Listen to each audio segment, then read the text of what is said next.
Lalaking patawid sa kalsada, patay matapos ma-hit and run sa Tagudin, Ilocos Sur. Nakaalerto si Ivy Hernando. Patawid sana ng kalsada ang 46 anyos na si Raymond Acosta nang masalpok ng umano'y close van sa National Highway ng Tampugo, Tagudin, Ilocos Sur. Ayon sa PNP, pumailalim sa close van ang biktima na nagtamo ng matinding tama sa ulo. Pero sa halip na huminto, tumakas ang driver na patuloy ngayong pinaghahanap. Nasawi ang biktima na patungo raw sana sa lamay ayon sa kanyang mga kaanak.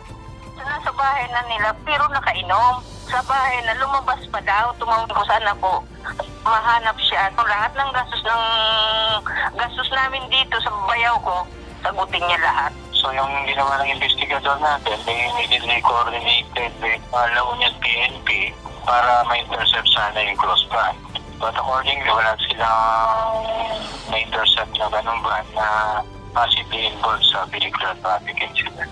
Sinusuri na ang mga CCTV camera sa mga posibleng dinaanan ng sospek. Pauwi na sana ng bahay ang retiradong miyembro ng AFP na si Dominador Rambuanga, 61 anyos, nang masalpok na isang rider sa National Highway ng Santa Maria, Ilocos Sur. Sakay noon ang biktima na kanyang bisikleta para mag-exercise. Huminto pa raw ito sa shoulder lane bago tumawid nang biglang nabangga ng rider na SK chairman sa bayan ng Nagbukel. Siguro ma'am, tiwa, ti investigation mi, talagang fault na dati dito yung nakamotor. Dati yung nakamotor kami ka napaspas din hindi patarena, tadaga din ang kamadan din, papandagay ni Jiwa, kay Carino, Skyline. May nakita mo mga na talabo na sunat ang permemo na ko din Jiwa na, bisikleta. Kasi napag successful mo di operation di natukpulan di ko na, isa ka na, hindi lupuna. Sa ngayon, nagkaroon na ng inisyal na pag-uusap ang dalawang partido.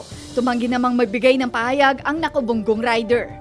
Kasama si Norman Raca, Ivy Hernando, Balitang Amyanan.